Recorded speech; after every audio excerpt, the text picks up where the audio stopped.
Hingga saat ini Anda masih nikmati Bincang Pagi 1062 Radio Sangkakala.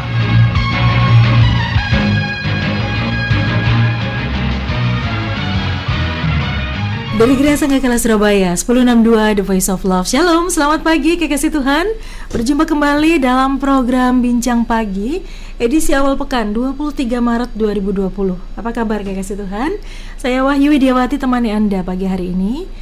Siap untuk belajar kembali, bertumbuh dalam kebenaran firman Tuhan ya. Dan tentu saja ada banyak aktivitas dan mungkin tugas-tugas yang harus kita selesaikan sepanjang hari ini. Entah Anda di rumah masing-masing, bekerja di rumah, atau sekolah di rumah gitu ya. Sekolah dari rumah maksud saya.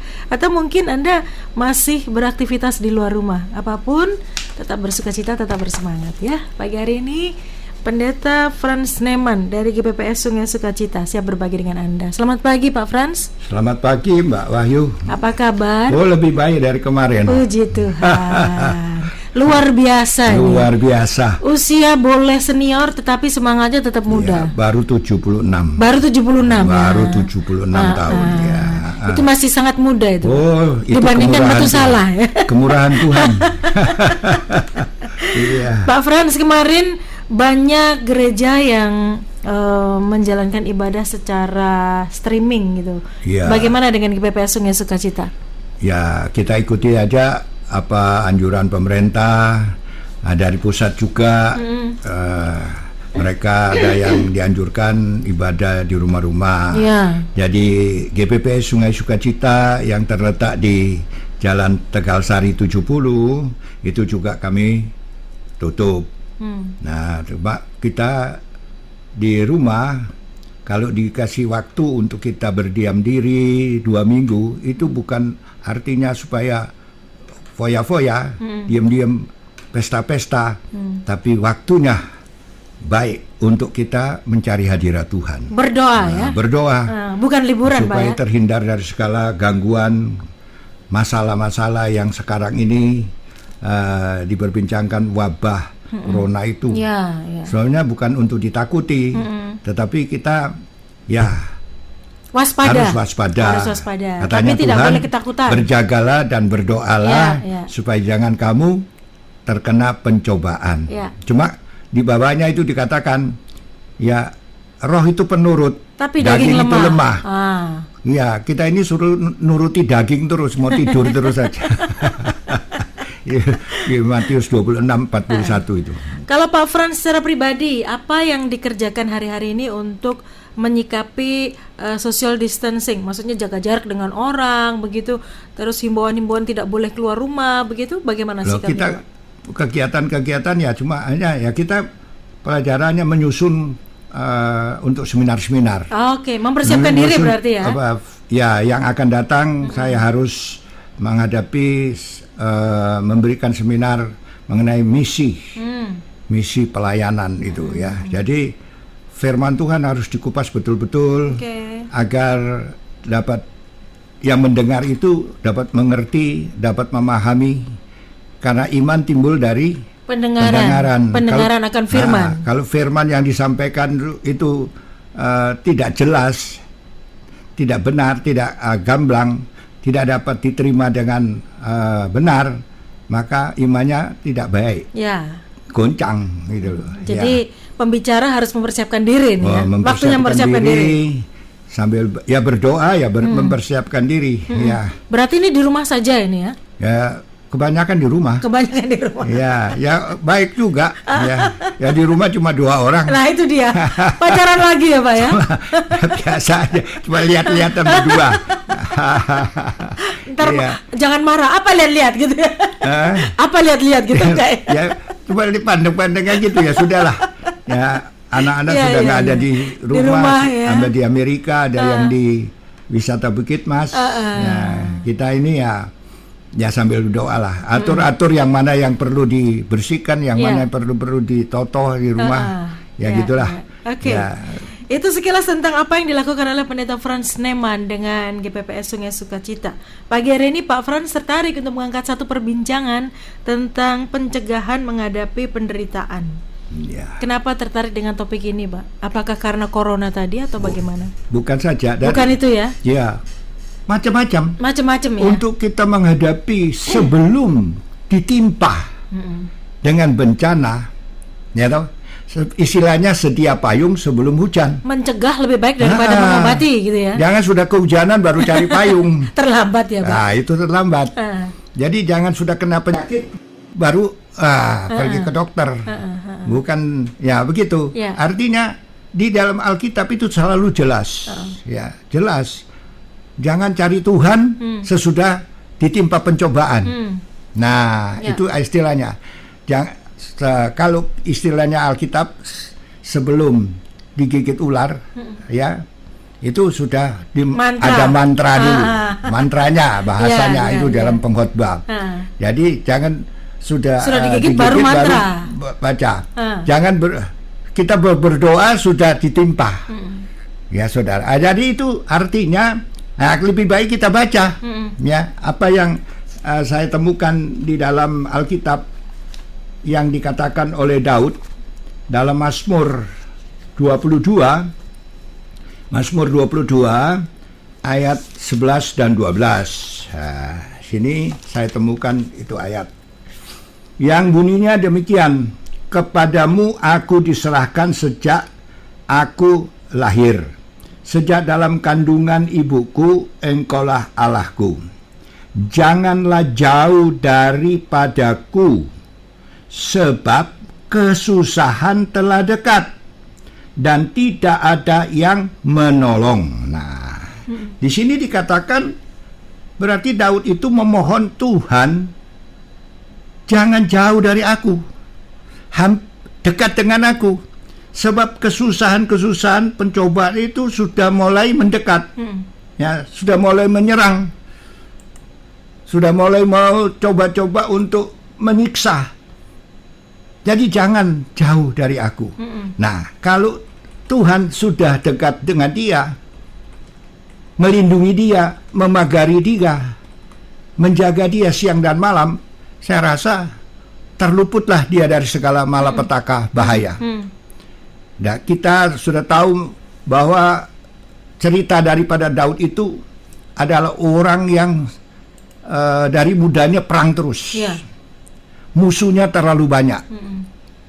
Apalagi musuhnya itu dari orang yang iri hati, yaitu Raja Saul, yang ingin berusaha membunuh dia, dicari, dikejar dimanapun dia berada. Belum dari orang Filistin, orang Amalek, dan lain-lain.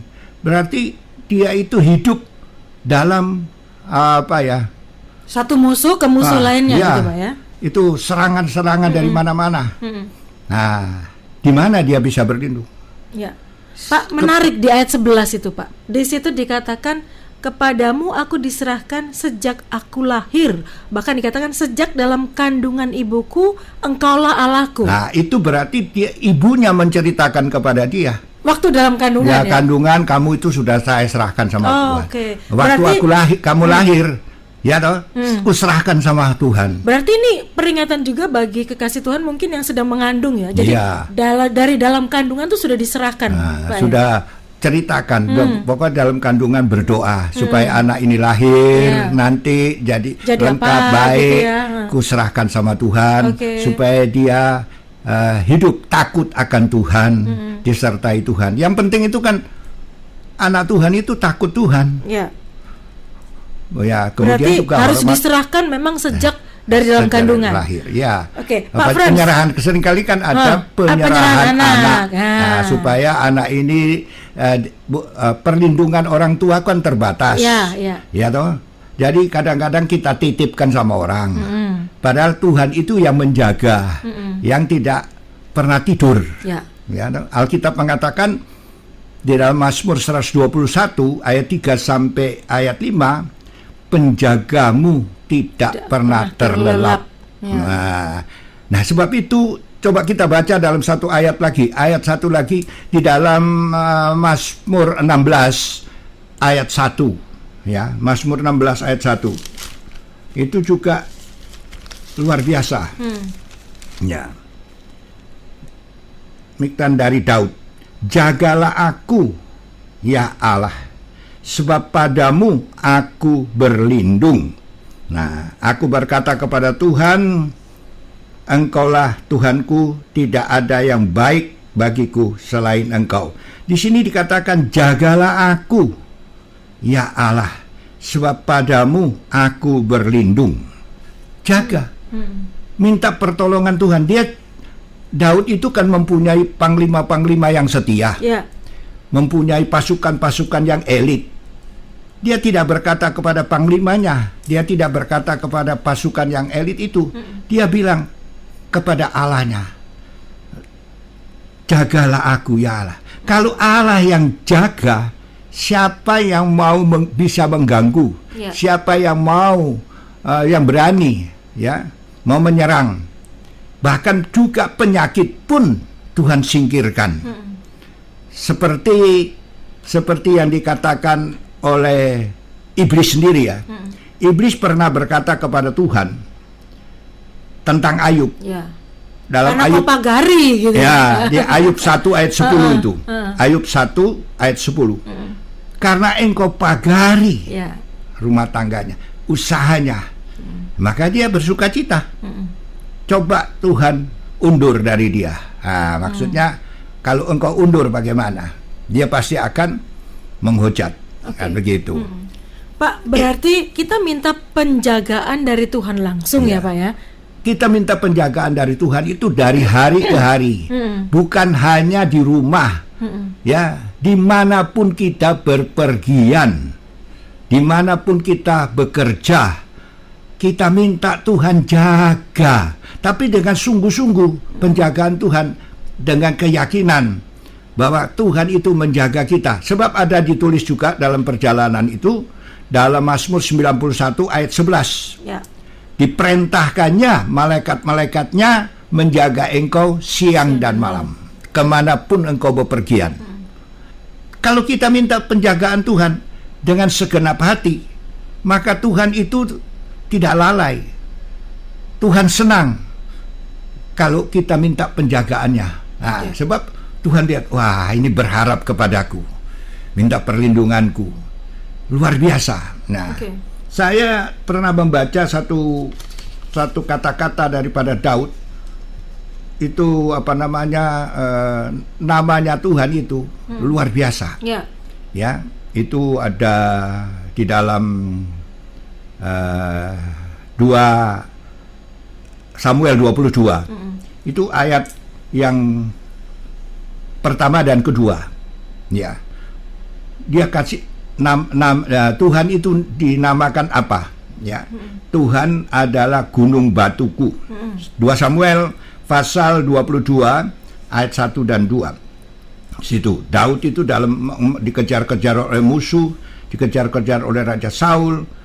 Dia katakan ayat 2 itu bahwa Tuhan gunung batuku, kubu pertahananku, penyelamatku, Allahku, gunung batuku, tempat aku berlindung, tempat pelarianku, juru selamatku. Luar biasa. Dari Allah bagi Daud segala-galanya. Allah bagi Daud adalah jaminan hidupnya. Begitu juga kita, orang-orang yang percaya, yang beribadah kepada Tuhan, Allah itu segala-galanya. Sebab itu berserah, harus senantiasa minta dijaga oleh Tuhan. Nah, sebab itu setialah beribadah kepada Tuhan. Hiduplah yang benar di hadapan Tuhan. Hiduplah yang menyenangkan hati Tuhan kalau mau dijaga oleh Tuhan. Sebab apa? Penjagaan manusia itu terbatas. Manusia kalau jaga kita terbatas. Dia ngantuk. Dia bisa sakit, bisa juga disogok. Itu manusia. Ya kan, bisa tertidur karena manusia lemah. Tapi Tuhan, sekali lagi dikatakan dalam Mazmur 121 ayat yang ke-3 sampai 5, bahwa penjaga Israel itu tidak pernah terlelap. Tuhanlah penjagamu. Pak Frans, kita tahu bahwa Tuhan yang begitu besar itu mau menjaga kita. Kita ini umat ciptaannya, dan seperti debu lah kita ini ya. Ya. Kadang-kadang karena kita diberi privilege untuk dekat sama Tuhan, jadi sahabat. Kadang-kadang kita seenaknya bilang ke Tuhan, jagai aku Tuhan, jaga ini, dan kita tidak melakukan bagian kita. Bagaimana dengan orang-orang seperti ini, Pak? Nah, sebab itu Tuhan kelihatan minta dijaga apa dia mau lakukan untuk memuliakan Tuhan. Dia harus bersaksi. Dia harus bersaksi bahwa dimanapun juga berada, dia harus mengatakan, bersaksi bahwa kehebatan Tuhan, luar biasanya Tuhan, kedahsyatannya Tuhan. Nah, kemudian dan kehidupannya sendiri pun menjadi teladan, menjadi saksi contoh dimanapun berada ya. Nah, bukan hanya asal-asal Tuhan jaga aku, ya, jangan main-main sama Tuhan. Hiduplah yang benar, hiduplah yang menyenangkan hati Tuhan. Nah, baru Tuhan menjaga, Tuhan lindungi. Tapi bukan hanya hari ini saja, tapi untuk selama-lamanya. Nah, dijaga oleh Tuhan, dilindungi oleh Tuhan, dipagari oleh Tuhan. Maka apa saja yang mau menyerang, Tuhan dulu. Ya, Tuhan kan sudah tahu siapa yang mau ingin menyerang dia, siapa yang mau ingin menyusahkan dia. Nah, Tuhan sudah lebih dulu tahu. Nah, begitu juga keadaan, apalagi serangan-serangan penyakit-penyakit. Tuhan itu adalah dokter di atas segala dokter, tabib di atas segala tabib. Amen. Dalam Keluaran 15 ayat 26, ya, akulah Tuhan tabibmu. Cuma Tuhan katakan, hendaklah kamu kalau mendengar firman Tuhan, hendaklah kamu, di sini katakan, saya bacakan ya. Dalam kitab Keluaran 15 ayat 26. Nah, kalau mau dijaga dan terhindar dari segala macam penyakit, Tuhan katakan dalam Keluaran pasal 15 ayat yang ke-26. Di situ dikatakan firman-Nya, jika kamu sungguh-sungguh mendengarkan suara Tuhan Allahmu dan melakukan apa yang benar di matanya dan memasang telingamu kepada perintah-perintahnya dan tetap mengikuti segala ketetapannya, maka aku tidak akan menimpahkan kepadamu penyakit manapun yang telah kutimpahkan kepada orang Mesir, sebab aku Tuhanlah yang menyembuhkan engkau. Nah, luar biasa. Yang mau dijaga Tuhan, mau dipelihara oleh Tuhan, mau dijamin oleh Tuhan, turuti perintahnya. Harus turuti perintahnya ya. Artinya menyenangkan hati Tuhan. Kalau Tuhan senang kepada kita, berpihak kepada kita, siapa lawan kita? Nah, ada kata-kata juga yang disampaikan Tuhan kepada orang Israel di Yesaya itu ya. Dikatakan Yesaya 49 kalau salah. Dikatakan ya bahwa Tuhan itu kalau ibu-ibu bisa meninggalkan anak-anaknya yang dia susui, aku belum pernah tinggalkan kamu. Sekalipun ya, di situ Tuhan tidak akan dikatakan, melupakan kita gitu ya. Sini dikatakan dalam Yesaya 49 ayat yang ke-15, dapatkah seorang perempuan melupakan bayinya sehingga ia tidak menyayangi anak-anak dari kandungannya? Sekalipun dia melupakannya, aku tidak akan melupakan engkau. Ini janji Tuhan. Ya. Tuhan itu seolah-olah dikatakan ayat 14, Sion berkata, Tuhan telah meninggalkan aku dan Tuhanku telah melupakan aku. Tuhan jawab, ibu-ibu yang melahirkan anak lupa sama anaknya, bisa lupa. Nah, saya pernah bertanya di gereja, ibu-ibu pernah lupa sama anak? Oh enggak. Nah, coba sudah sibuk di mall, sudah sibuk di dalam lupa pekerjaan, ya? Pasti lupa. Sebab itu dititipkan, mungkin dititipkan sama mertua atau ibu kamu, babysitter. Ya babysitter. Tetapi Tuhan tidak berkata begini, aku titipkan kepada malaikat-malaikatku, aku yang jaga. Ya, aku tidak pernah lupa kepada umatku. Nah, ya itu sebab itu setialah kepada Tuhan.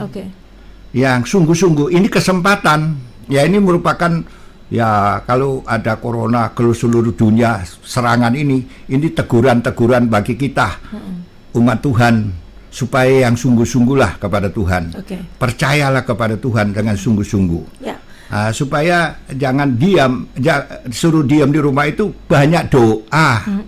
Ya, baca firman. Bukan tidur ya, Pak ya? Bukan tidur, baca firman, bukan nonton TV terus menerus. Ya gitu ya. Gitu. Kekasih Tuhan, bagaimana kalau kita sudah minta penjagaan Tuhan, kita sudah berusaha melakukan kebenaran firman Tuhan, melayani Tuhan bahkan, tetapi tetap kita harus melewati tantangan, melewati mara bahaya di depan kita. Nah, bagaimana kalau itu terjadi dalam kehidupan kita? Apakah berarti Tuhan mengingkari janjinya? Sabar dulu, kami akan perbincangkan poin tersebut sesaat lagi.